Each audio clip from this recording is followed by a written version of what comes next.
BCCI ने बता दिया कि यहां पर बाप कौन है। बीसीसीआई ने बता दिया कि जंगल में रह के शेर से बैर नहीं करते। बीसीसीआई ने क्लियर स्टेटमेंट दे दी कि यहां पर सिर्फ एक गुंडा है और वो हम हैं। सोशल मीडिया पर इस तरीके के डायलॉग इस वक्त बहुत ज्यादा चल रहे हैं। क्यों? क्योंकि एक जो एनुअल कॉन्ट्रैक्ट आते हैं उसमें दो बंदों के नाम नहीं है। एक नाम है श्रेयस अय्यर, दूसरा नाम है ईशान किशन। अब सवाल आ रहा है कि यार इसमें बीसीसीआई और बाप, ये शेर जंगल, ये वाली कौन सी बात आ गई। दरअसल बीसीसीआई ने 2 से 3 बार वार्निंग दी गई। ईशान किशन कुछ वक्त से क्रिकेट खेल नहीं रहे थे। खैर उनको खिलाए, पहले वो स्क्वाड में होते थे, वो प्लेइंग 11 में नहीं शामिल होते थे। आप एशिया कप देखिए, आप वर्ल्ड कप देखिए, आप ऑस्ट्रेलिया वाली सीरीज देखिए, उसके बाद आप साउथ अफ्रीका वाला टूर देखिए। तो इसमें क्या हुआ, एशिया कप में ईशान किशन आए टीम में, लेकिन कुछ मैच खेले फिर बाहर कर दिए गए। वर्ल्ड कप में शुभमन गिल को डेंगू था, तो जब तक शुभमन गिल डेंगू की वजह से बाहर थे तब तक ईशान किशन खेले, पहले 2 मैच खेले, उसके बाद बाहर हो गए, फिर बैठे रहे वो। फिर सेम हुआ ऑस्ट्रेलिया वाली सीरीज में, जहां उन्होंने 3 मैच खेले, 5 मैच की सीरीज में रन बनाए, लेकिन बावजूद इसके आखिरी 2 मैचेस में उनको बाहर कर दिया गया। और फिर जब साउथ अफ्रीका गए तो उन्होंने मेंटल फिटीग बताकर नाम वापस ले लिया। सबने पूछा कि भैया अफगानिस्तान वाली सीरीज में ईशान किशन कमबैक करेंगे, लेकिन नहीं होता है। फिर सबको लगा कि इंग्लैंड के खिलाफ कमबैक करेंगे, लेकिन नहीं होता है। वहां श्रेयस अय्यर की बात करूं तो साउथ अफ्रीका दौरा उनका कुछ खास गुजरा नहीं था। उसके बाद वर्ल्ड कप उनका कमाल का गुजरा था, 500 से ऊपर रन बनाए, सेंचुरीज लगाई, बड़े अच्छे अच्छे पॉइंट्स पर सेंचुरी लगाई, सब कुछ बढ़िया। लेकिन उसके बाद वो भी ऐसा लगा कि मानो थोड़ा सा होता है ना कि जब ये नहीं कर रहा तो मैं क्यों करूं, आपने उसको तो कुछ नहीं बोला, मुझे क्यों बोला, वो वाले उसमें ये फंस गए।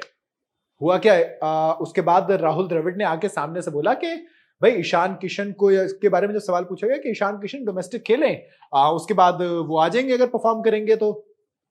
फिर नहीं खेले, झारखंड के मैच हुए, ईशान किशन कोई भी रणजी मैच में नजर नहीं आए।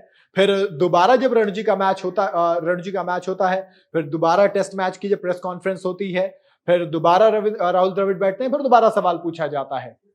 वो कहते हैं कि देखो मैंने पहले भी कहा था, मैं अब भी कह रहा हूं कि आप रणजी खेलिए, वहां पे परफॉर्म कीजिए, आ जाएंगे। फिर रणजी के मैच में ईशान किशन नजर नहीं आते हैं। अब यहां तक तो ठीक था, यहां तक राहुल द्रविड़ हैं, टीम इंडिया के हेड कोच हैं, वो स्टेटमेंट दे रहे थे। लेकिन उसके बाद जो स्टेटमेंट आई थी वो स्वयं बीसीसीआई की तरफ से आई थी। बीसीसीआई ने कहा था कि भाई सभी खिलाड़ी जो कि आईपीएल भी खेलना चाहते हैं वो डोमेस्टिक क्रिकेट खेले, नहीं तो उनके खिलाफ स्ट्रिक्ट एक्शन लिया जाएगा। उसके बाद 19 तारीख से मैच था झारखंड का। सबको उम्मीद थी कि अब तो ईशान किशन खेलेंगे खेलेंगे, क्योंकि वार्निंग दी गई है। लेकिन उस वार्निंग का कोई नतीजा नहीं होता, ईशान किशन फिर नहीं खेलते, और नहीं खेलते हैं श्रेयस अय्यर। अब जब दोनों नहीं खेले तो फिर सबने सवाल पूछा कि भाई बीसीसीआई ने कहा था एक्शन लेंगे, क्या एक्शन लिया? कुछ एक्शन नहीं लिया गया क्या? एक्शन ले लिया गया। सेंट्रल कॉन्ट्रैक्ट जब आए तो ये दोनों का नाम सेंट्रल कॉन्ट्रैक्ट की लिस्ट से बाहर था। एक को कैटेगरी बी में था, दूसरा सी में था, दोनों को निकाल के बाहर कर दिया। ईशान किशन को 1 करोड़ का नुकसान हुआ, श्रेयस अय्यर को 3 करोड़ का। और इन पैसों से सबसे बड़ा जो नुकसान है वो ये कि अब दोस्त टीम में आप खेलेंगे या नहीं खेलेंगे, ये थोड़ा सा मुश्किल है। आपकी जो टीम में आने की राह है, जो सिलेक्शन की राह है, वो काफी मुश्किल नजर आ रही है।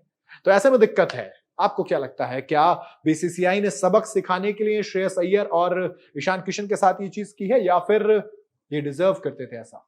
आपको क्या लगता है मुझे कमेंट में जरूर बताइएगा। वीडियो अगर आपको पसंद आई तो इसे लाइक और शेयर जरूर करें। जाता तो चैनल को सब्सक्राइब करते हो जाए।